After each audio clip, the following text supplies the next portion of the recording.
Welcome back to the Soul Potential CEO podcast. And today I am very excited to have a special guest. We are talking to Jared T. Ross. He is a propaganda consultant, ex MBA professor, and designer of the Cult operating system. And he's here to talk to us about his journey in business. So thank you for being here.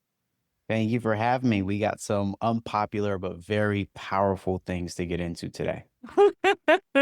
I can't wait. So, my first question is, what is a propaganda consultant?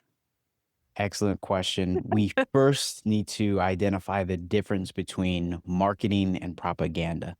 Most people, when they hear that term propaganda, they get triggered. They think of politics, wartime, Nazis, even. When you start actually studying the world of propaganda, you start to realize how close marketing and propaganda are. And sometimes it's really in the eye of the beholder. But here is the very simple distinction between the two. Marketing is the organized effort to sell a product or service. Propaganda is the organized effort to sell a narrative or an idea.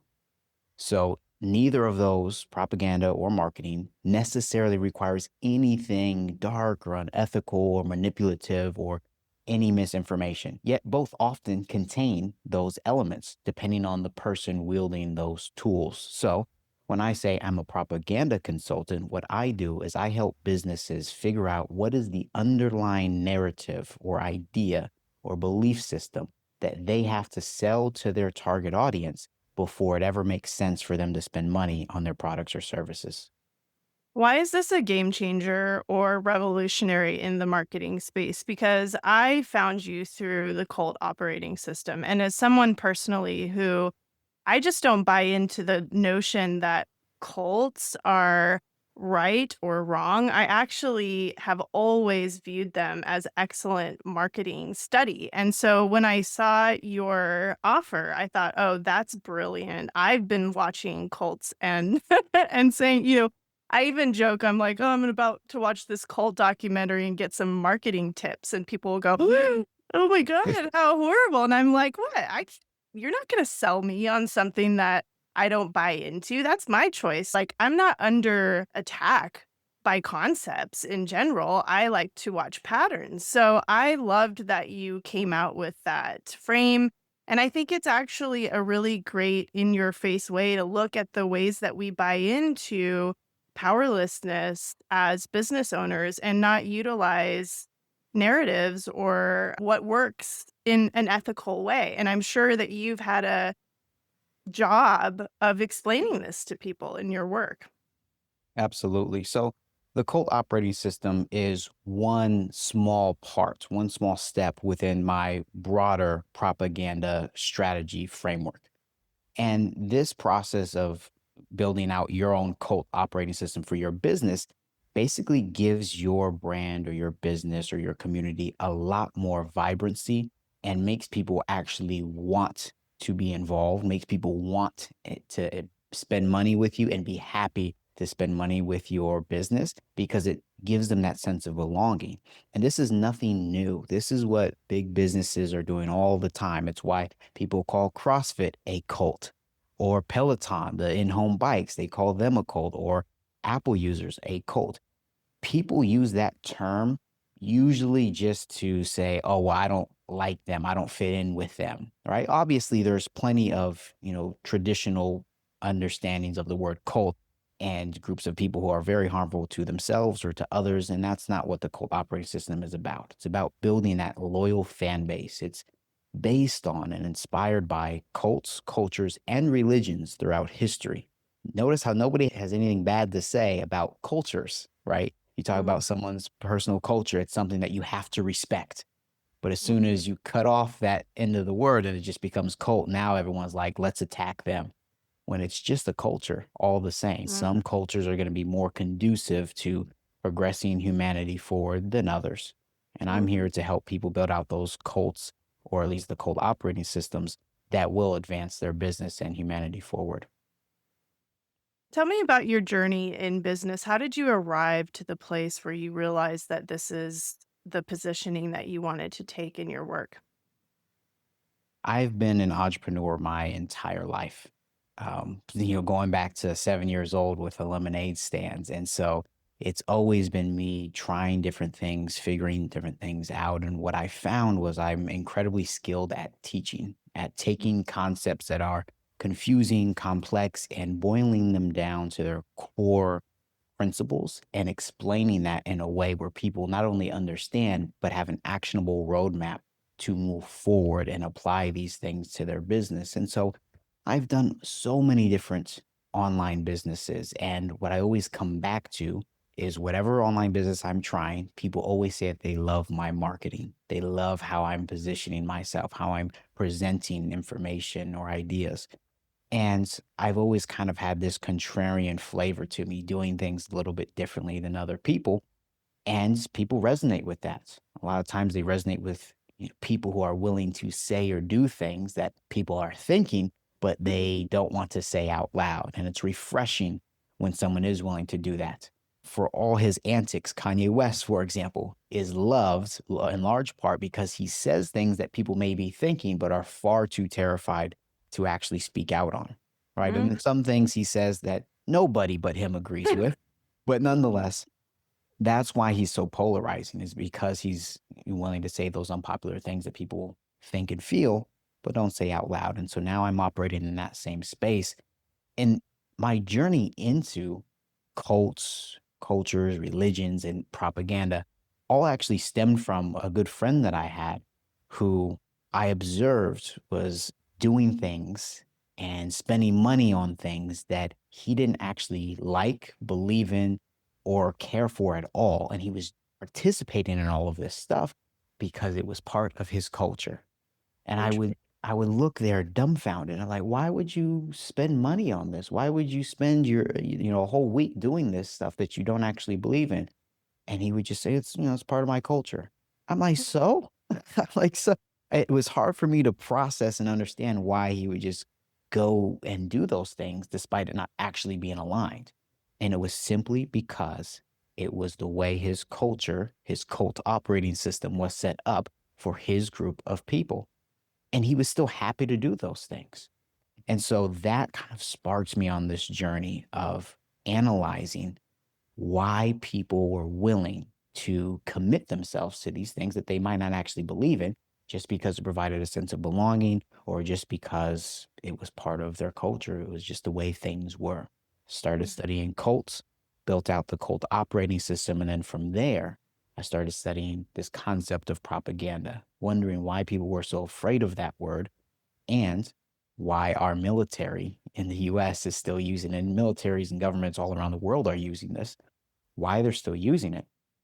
And what I found is it can be a lot more ethical than you might think. What would you have to say to somebody who doesn't understand the concept of propaganda as a marketing position? How would you explain that to give them insight or like simple, oh, like make that connection, right? Between what they're already doing and what they're not doing, which would actually work for them. I'd start with a story. And one of my favorite examples of propaganda in practice goes back to the 1920s in the United States. There was the American Tobacco Company. And in the time, in the 20s, it was very taboo for women to be seen in public smoking cigarettes. It was simply unacceptable. It was social suicide if a woman was doing that in public. And so the tobacco companies, not just this particular one, but all tobacco companies had a very important problem to solve. And they needed to get their product in the hands of more women because they were missing out on almost half the market. And so marketing, right? If we approach that from a marketing approach, the standard would be, okay, more advertising dollars. Let's put some cigarettes in the hands of some female celebrities, right? But this company hired the man who's considered the godfather of modern propaganda or public relations, Edward Bernays. They hired this man, and instead of just approaching it from a marketing perspective, more ad spend, more product placement, he launched a propaganda campaign because he knew he needed to challenge the prevailing cultural narrative at the time. So here's what he did. The Macy's Day Parade was coming up in the United States, a massive parade. All eyes were on it. And in this parade, he hired women suffragettes who were, fighting for women's rights. He hired a group of them to stage a protest. And in this protest, they would storm the parade and they would light up cigarettes during the parade. And not only that, but he also tipped off the press that this is going to be happening. Oh So my everyone was god. there to capture the moment. And then the newspapers ran with the headline that he created, Torches of Freedom. So, So not only were they smoking, but they were doing it to set themselves free. Mhm. So now the cigarette became not a taboo thing to shy away from, but a way for women to take back the power from the man to say, I'm in control. This is my body. I'm going to light my torch of freedom. And he basically attached the entire tobacco industry, not just that company. This is a very important distinction. Most propaganda campaigns don't focus on a particular company, they focus on the product category or the entire market. And then it's the concept of a rising tide raises all boats. Right. So that's what he did. He attached a cultural narrative that was gaining momentum, women's rights, and he latched on with the industry that he was hired to help promote. And that opened up the whole market for these tobacco companies. And that's the difference in practice between marketing and propaganda. That is such an incredible story. I loved hearing that story, and it led me to the question that I want to ask, which I think you might have a lot to share on. What would you say about identity and outrage? So I'm talking about the things that we get really amped up about when we don't understand the way that narratives move, especially connected to propaganda and the examples that you're using here, how do you position yourself to be powerful and leading within all of the distortion possible because of the different narratives that people are spinning? It is a tough one, especially when the narrative that I'm spinning is very easy to attack because a lot of people aren't going to read past the headlines that I put out. So it's challenging to position something as contrarian and unpopular as, hey, propaganda is a viable and necessary business strategy. The way that I'm overcoming that is is by building what I call a narrative anchor. And all propaganda campaigns need something like this. Your narrative anchor is usually a singular source of truth that you can point to say, hey, if anyone's asking, how do I know what you're saying is true? You can just point to this one thing. Sometimes it could be a documentary. Sometimes it could be a white paper or simply a sales page of some sort, but just one source of truth. Because when people start challenging your narrative that you're trying to push out, you need to say, hey, I got all the evidence compiled for you right here. So rather than going back and forth and fighting with people, you just say, hey, go right here and you can argue with yourself against all the evidence I've collected for my narrative. And do you offer that as a resource in your world? I do. I'm building mine out right now. So currently, my narrative anchor for my overall propaganda narrative is the cult operating system, but I'm actually producing a documentary on the history, present, and future of the world of propaganda. And then that's going to be my narrative anchor moving forward. Yeah, that'll be huge because having a video to watch or a documentary, a series of education that kind of nips in the butt all of the different ways that our minds start challenging what you are attempting to explain to people is a really powerful tool. Yeah. And sometimes you have to go another layer deeper than what your narrative is and Mm. explain it in a slightly different way or approach it from a slightly different way. So, one of the angles that I'm going to be approaching it is not just promoting propaganda as a concept and as a business strategy, but educating people on propaganda so they can protect themselves when they see it out in the world. I'm not only talking about using propaganda, I'm also talking about understanding and protecting yourself from it by just learning more about it. Yeah, absolutely. Like equipping yourself against the narratives that kind of spin the resistance in the first place. Because what I've found is that when people find something to stand against, it gives their identity a lot of fuel, and it almost feeds into this sense of self-importance or self like, it props up your inner state of power because you have something to say no to. But what I often muse about is that the things that we're saying no to sometimes aren't even coming from truth in the first place. It kinda goes back to your example about your friend. It's like, why would you get so invested personally in standing against something if you don't even know what you stand for or why you're doing what you're doing to begin with? And I think in business, a lot of people struggle with this.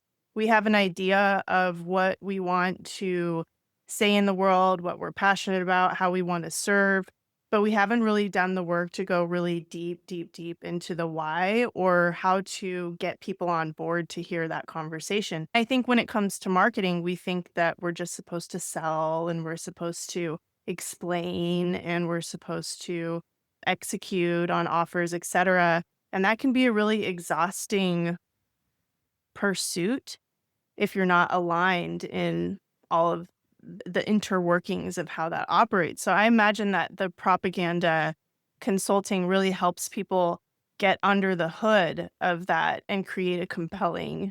system. Yeah. Yeah. What happens is today marketing changes so fast. Mm, And then when those changes happen and a business owner or marketer wasn't expecting it, they're left scrambling, trying to figure out how to pivot their messaging, how to, what platform do I need to be on? When you have a propaganda strategy as the foundation of all of your marketing, it becomes a lot easier to maintain your consistency of messaging, to maintain your overall strategy, and make sure that you have a backup plan for how to pivot as the world of marketing changes. It gives you that confidence and clarity for your brand for the next decade. Once you figure out what your true narrative is, and mm. again, your narrative will stand completely separate from your brand name and product. It should be about your product category, it should be about your industry, not so much about your particular business. Where do you see things moving in the industry? Like, I know you have your eye on the future of marketing, and I know that you're positioning propaganda as being immune to those changes in some ways. So, what are you looking at right now? I'm looking at the different ways that artificial intelligence will allow propaganda strategies to propagate in different industries a lot faster and a lot easier. So there's this overall guiding philosophy that made me so interested in propaganda in the first place. And it's the quote, the future of public opinion is the future of civilization. Mm, And so the way that you control that public opinion is through propaganda. yep. And so it's not just the future of propaganda or public relations that I'm interested in. I'm interested in the future of the world, which necessarily means I ought to be interested in propaganda. Yeah, yeah. What do you have to say about quote unquote ethical standards in this work? How do you speak to that when people automatically react in a way that accuses or assumes that you're attempting to, or somebody else might be attempting to control their mind? I usually start by asking them to define propaganda. Yeah. And then And they can't. they usually stumble and then they eventually like, okay, let me just look it up. They pull it up and then they find a definition that is a lot more neutral than they initially thought. Now, obviously, it'll say, usually in the definition on Google, it'll say often including misinformation or biased information sharing. Mm. And I'm like, biased information sharing, that's all marketing. It's necessarily going to be biased because if you're marketing your business, you're biased for your business. You're not going to Yeah. start a whole bunch of You bad believe stuff. in yourself. So you're biased. Exactly. So they start looking at it and they're like, oh, okay. Well, that actually makes sense. So almost everybody that I've spoken to about propaganda versus marketing say, oh, that actually makes sense. It's when I have a conversation with somebody in a particular context that might trigger them, like religion. Mm. Oftentimes, if I try to bring propaganda and equate that to some religious teachings, then they get mad, right? But for most people, when they're not triggered about it and they have an open mind and they're willing to look at the proof in front of them, people are like, oh, yeah, that actually makes sense. I never thought about it like that. So when I go around telling people I'm a propaganda consultant, everyone perks up and they're like, oh, what do you do exactly? What does that entail? What would you say to somebody who is struggling with clarity or messaging or gaining momentum or traction in their business? I would ask them plainly, what is the one thing that your ideal customer must believe in order to make your business an undeniable contender for their money? As another example, in modern times on TikTok, charcoal face masks have gone viral a number of times. Right. So the narrative there that people have to convince their people of is that charcoal face masks are going to be the difference maker for your skincare and are better than all these other ways that you've ever tried. That's the narrative, right? It's not attached to your brand, it's attached to that product category of charcoal face masks. That's the Mhm. narrative that you have to push. And a lot of people get so centered on, well, let me just push my brand, my product, rather than focusing on educating people on your narrative. Because when you educate someone on your narrative and then they come to conviction on your narrative because of your content, it would make absolute sense for them to go ahead and spend that money with you because you were the one who convicted them on that particular narrative. And what I find is most people have no idea what their narrative is. Yep. Yep. 100%. I think because we think, and I'm even relating this back to myself, I can see this in my own journey and in the way that I position my own brand. I think that a lot of business advice really talks about the importance of building up brand awareness. And therefore, we think that we have to talk about what our brand is, who our brand is. And then we also intertwine that with a personal brand. So we make it about us, right? So then we're always looking at, like, well, who are we? And then we're moving away from, like you said, that conviction point because you can't necessarily ask someone fully to buy into you, right? As a brand or as a person. Um, if you want to build a business that will scale beyond you as a person, right? Mhm. There's another fun story that I read in some book. I forget which it was, but there was a piano company who wanted to sell more pianos. And so they hired somebody to come in as their propagandist. And rather than just doing what marketing would do, is like put some more ads, let's run Facebook, Instagram ads for our pianos. Let's have these famous people playing our pianos. What they set out to do was popularize this concept of music rooms in rich people's homes.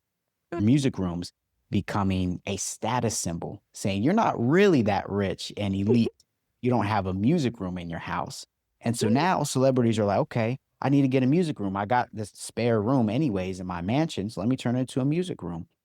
But now I got to put all these instruments in there. I need music to be in my music room. And so naturally, one of those biggest instruments that you can use to fill up some of that space is a piano.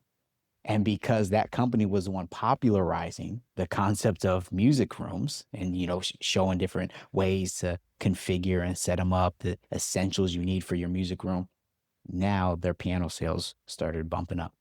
Amazing. Is building propaganda a slower build in your business that is absolutely worth it? I can see that. But I'm starting to think about, I know that I found you through a Facebook ad, and I know that you were measured in how you chose to build up a community and build up a tool and then build up, like, I feel like you really plan ahead and kind of think through the steps where a lot of people get very frustrated very quickly. Can you talk about your thoughts on that? Sure. So building out a propaganda strategy for your business is what allows you to see those steps coming ahead.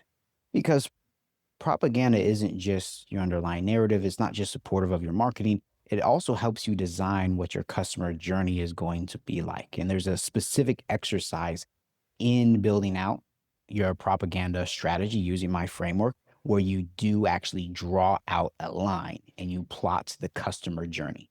And that's Mhm. incredibly helpful for planning ahead for products and services that you can offer to help people get value from your business. And so, yes, to answer your question, it is well worth it building it out because it can literally set you up for the next decade Mm. of having crystal clarity on what you're talking about. And so, no matter what platforms or technologies come and go, you Yep. still have your propaganda strategy to fall back on. And it's something that is going to be nearly timeless for you and your business. So, it's not just advised, it's essential. And how long does it take to build out? Well, it depends on the scope and scale of it because there's Right. certain parts of building out your strategy you can get done today, literally just figuring out, hey, what's my narrative? Because a lot of businesses are already kind of operating with an underlying narrative or maybe a couple that they're not consciously aware of. And Right. then others have no narrative at all. A lot of times people who are trying to start clothing brands, for example, have no narrative. They don't know what their true underlying narrative is. But there are others who do have inherent narratives that they're just not consciously aware of. So it sometimes get misconstrued in marketing material. So you can figure that aspect out within a day in some cases. Other times it'll take you a couple days, but for the vast majority of building out your framework, because content strategy is involved, building out your omnipresent strategy, reaching out to media outlets if it's relevant. That all can take, a few weeks, but spending a few weeks to set yourself up for the next decade is well worth it. Absolutely. Absolutely. All right. Well, tell me one little bit of your secret sauce that you want listeners to walk away with. Mm. I think I already gave it in that question that I posed earlier. Every business owner should be asking themselves, what is the one thing my ideal client must believe in order to make my business an undeniable contender for their money? You walk away from this podcast with that alone, and it's going to start giving you a whole lot more clarity. And your narrative, right? Answering that question will give you your narrative. That alone, it should be about a sentence, maybe two, can guide you for the next few years in your business. Now, something else that I'll borrow from the cult operating system is you need to identify what your conflict is going to be or who your conflict is going to be with. It doesn't have to be a person or a group of people, it can be a concept. So you need to identify for your brand, for your narrative, what is the enemy of that? And now you have a totally different angle for your marketing that you can use. So you have your propaganda narrative, right? That's reinforcing your narrative. And then you have your antithesis or your conflict. And that's a different angle that you can attack with saying, hey, we all don't like this concept over here. Let's make sure we don't fall into that by doing this. And then you Mm. talk about your propaganda narrative.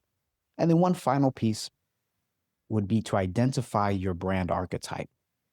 And this is also part of the cult operating system, but this concept of the 12 brand archetypes is not from me. It's from other psychologists. And so you need to identify which of the 12 brand archetypes, you can just Google it and you'll find, resources on it.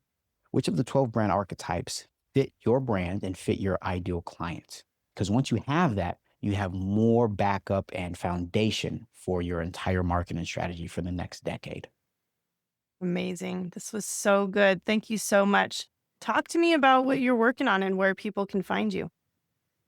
I am Jared T. Ross on all platforms. And right now, the two biggest things that I'm working on is building out a propaganda organization where literally what we're going to be doing is documenting and cataloging some of the top propaganda campaigns in Mm. history and just giving that away as a resource for people.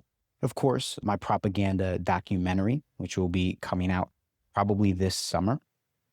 And then I have my private community called Future Proof Marketers. Inside Future Proof Marketers, you're getting basically everything I know, right? So I'm just constantly adding more and more training material, courses, and content inside of this community, as well as biweekly coaching calls. And Future Proof Marketers is really for you if you know that your business is solid, you are already generating some money with it, you have proof of concept, but you're tired of trying to figure out your marketing so much and you want Yep. something reliable to count on and you want a resource to go to where you can get live coaching and help with all of your marketing problems. What it does is it removes those barriers that you're experiencing and you always end up knowing what you need to do next and knowing Yep. exactly how to do what you are supposed to be doing next. It's called Future Proof Marketers because it's designed to future proof your marketing so that you don't have to rely on changing algorithms or different platforms. It's all coming together inside of Future Proof Marketers, including training on propaganda. I love it. Thank you so, so much for being here. It was such a pleasure to talk to you. And I hope if you enjoyed listening to this, that you check out the links in the show notes and see how you can follow Jared and watch his content and learn even more about how to create a powerful narrative in your brand and business. Thank you so much, Jared. Thank you.